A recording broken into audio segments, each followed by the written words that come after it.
So I said I wasn't going to talk about conspiracy theories and politics with Venturopoly, but I got to ask a question. See what you think off the top of your head. What people group has had an unequaled level of influence over the last several decades on society, culture, innovation, technology, business, etc.? No, no, no, no. I'm not going to get my video censored. That's not who I'm going to say. It's venture capitalists. The left coast of the United States, California, Oregon, Washington, has had more impact and more influence on the creation of the global economy and society, especially Western culture, than anything else. And that has led to VCs, particularly, having a God complex because they believe that they are kingmakers.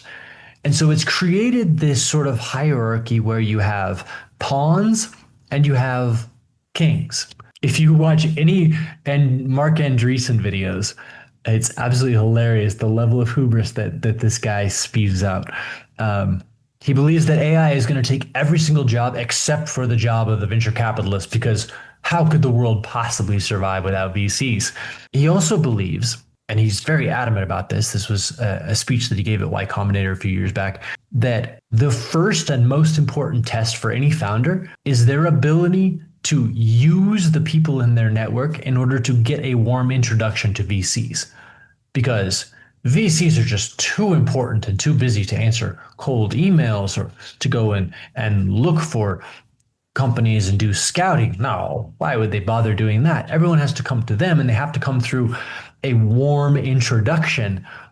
That's why the warm introduction is the first filter for a founder, because according to Mark Andreessen, if you're not capable of using the people in your network to get a warm introduction to him, then you're not going to be able to hire good talent or get publicity or create a business that is worth investing in. The level of arrogance that it takes to say both of those things, that AI is going to replace every job except for the venture capitalists, and that they're so important that the first test should be your ability to get to them. When you're batting 2 out of 10, like you're batting 200, man, it takes a special level of shamelessness to be that arrogant. But that's the system. That's the foundational way that the world works, which has given them an untoward level of influence on society, on culture, on innovation, on business, on technology, on everything.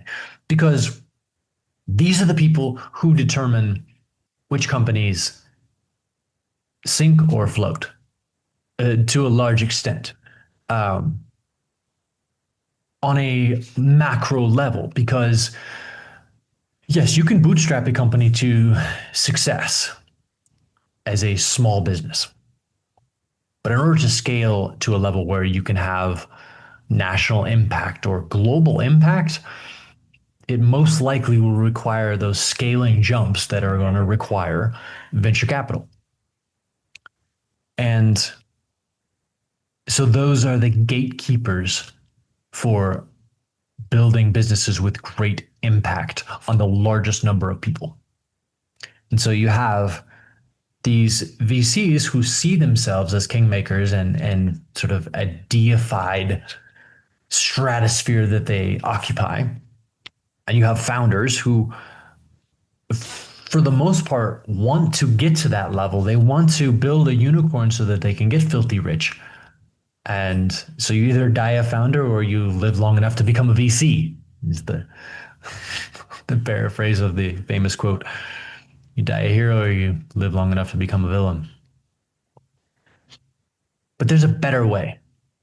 And this is at the core of what we want to put together and build with Venturopoly, because we've spent a lifetime traveling around collecting dots. And now we want to work to connect those dots. And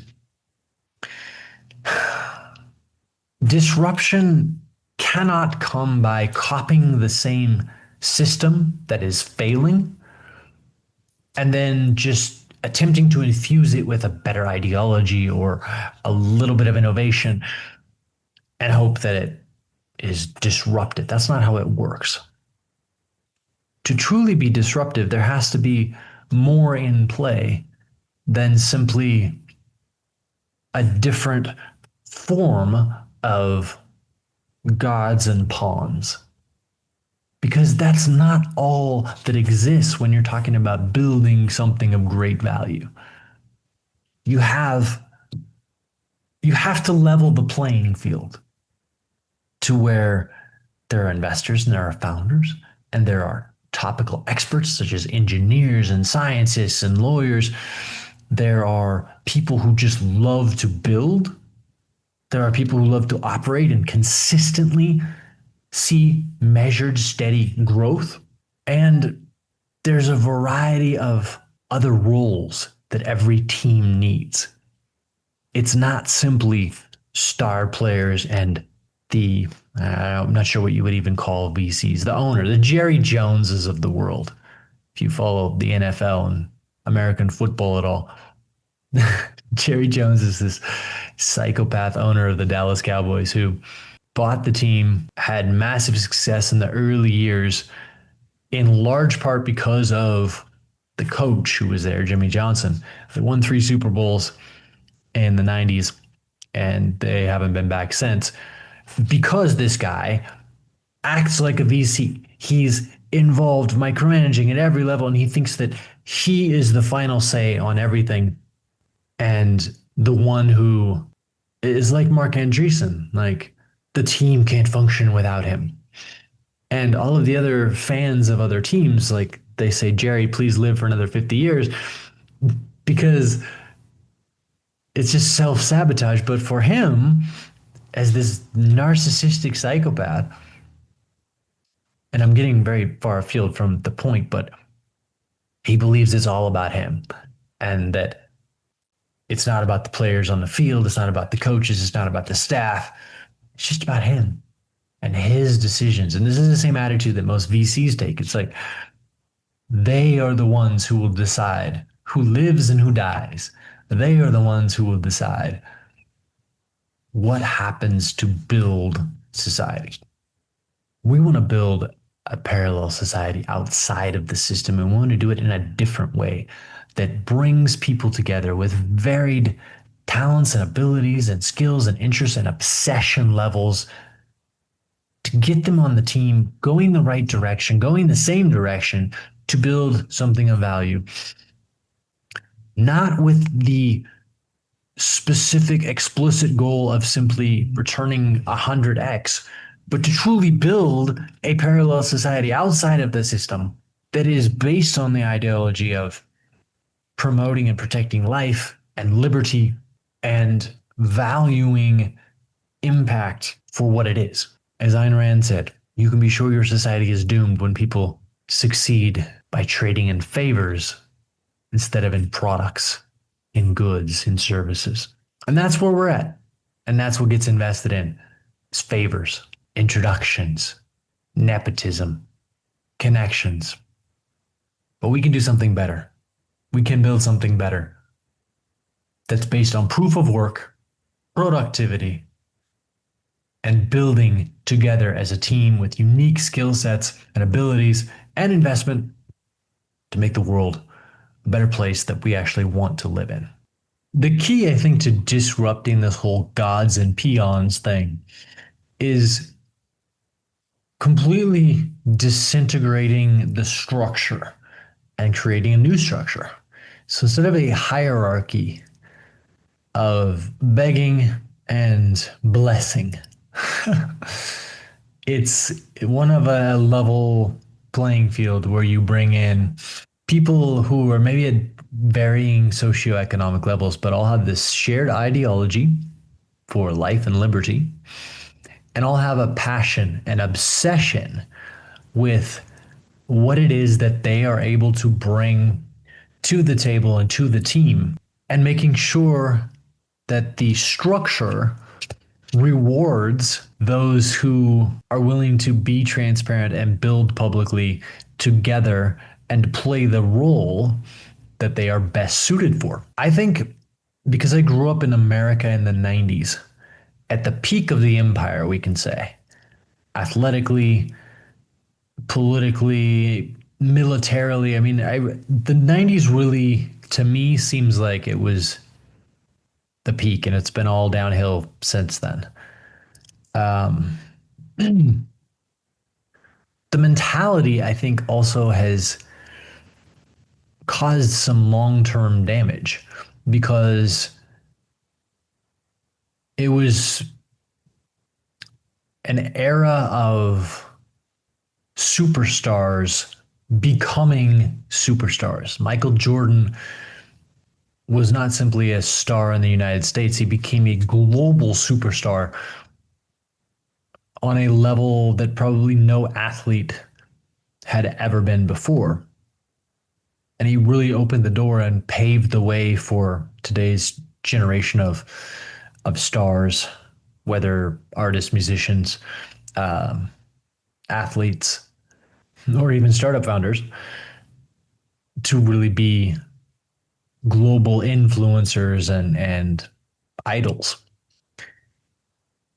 But that also created the desire in many people, and it has continued over the last couple decades, that the only individual that has any value to the world or to society is the superstar. That role players, yes, we give them the token appreciation that they're important, but the reality is everyone wants to be a superstar. And when it comes to business, everyone wants to build a unicorn so that they can A, be a superstar, be obscenely wealthy, and then become a deified kingmaker of a VC or an angel investor, which is another topic I could do a whole video about. Because when you live in the world of LinkedIn and you don't have to prove anything and you can simply virtue signal, you can twist reality into pretty much anything you want. And you can say that you're a 3-time exited founder when 2 of those exits were the company shutting down from failure, and the last exit was a larger company mercifully acquiring you at a loss, but you got acquired. So when there's no trail of real quantifiable data and value behind the system, like on a LinkedIn or like on just the way that everything is set up today, you could posture and pretend that you're whatever you want to be. And it depends on your level of ethics, because as Goebbels said, if you tell a lie big enough, they'll either think you're insane or they will believe it. And because they know you and they don't want to believe that you're insane because they don't think you're insane, which would mean that there's a problem with them and their ability to discern, they will therefore believe the lie because it's just so big that it must be true. Otherwise, you would be insane to be telling it. That's the world that we live in. We live in a world of posturing, of virtue signaling, of dealing in favors rather than in strictly producing. Proof of work. That's why that concept is so important and so fundamental, and to the Bitcoin industry and to Bitcoin maxis especially. And it's what differentiates the network from most others, because it's proof of work. And that is the disruptive innovation that needs to be created if we are going to truly build a parallel society, a better world outside of the current system. We can't just copy the way that the current system is structured and formatted from the beggars and the blessers. I think I like that better than gods and pawns or kings and pawns. the beggars and the blessers, right? The businesses, the beggars, startups, and the blessers, the all knowing, all wise and powerful VCs. Now, I make fun of it a lot. And I won't say that I'm not trying to be offensive because I am. I don't mind if you take offense to that, then you're completely missing my point. And you probably are one of those people that gets off on their own reflection. But I know that there are a lot of others who genuinely do want to make the world a better place, and they are knowing themselves are being blessed from their choices of their successes, and they can acknowledge the reality of the situation, and they really do want to make the world a better place. But they are still, like everyone else, hamstrung by the structure of the system that exists, which is beggars and blessers, and it's just top down. And there's so many other elements, and there are so many other ways to build,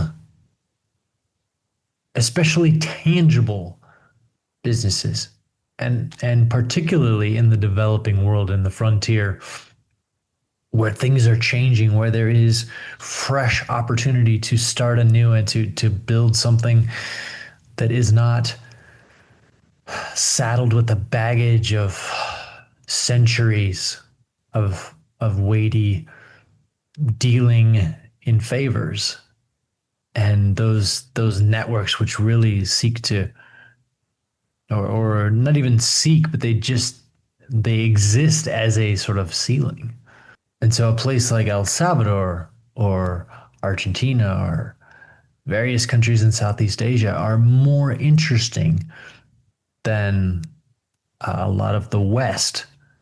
So that's the core of the idea, is we want to disrupt this blessers of the beggars, kings and pawns sort of idea. Get rid of the deification and get everybody working together on the same page to build cool stuff, to build a new world, to build a society that protects life and liberty that we all want to live in, and that is structured in such a way that if people have value to give, if people have value that they want to bring to participate, whether it's as an expert, whether it's uncovering ideas, whether it's as a founder, whether it's as a builder, whether it's as a consistent operator getting consistent growth, or whether it's as an investor, an advisor, that people can find each other and participate in those things, not trading in favors, not virtue signaling, not getting high on their own hubris, but truly digging in and doing the work and creating synergy and building value, and doing it in a way that is quantifiable and measurable and visible, and build it within the network. I think it's possible. That's the goal. That's the vision. And we want to find more people that believe in that vision and that want to participate.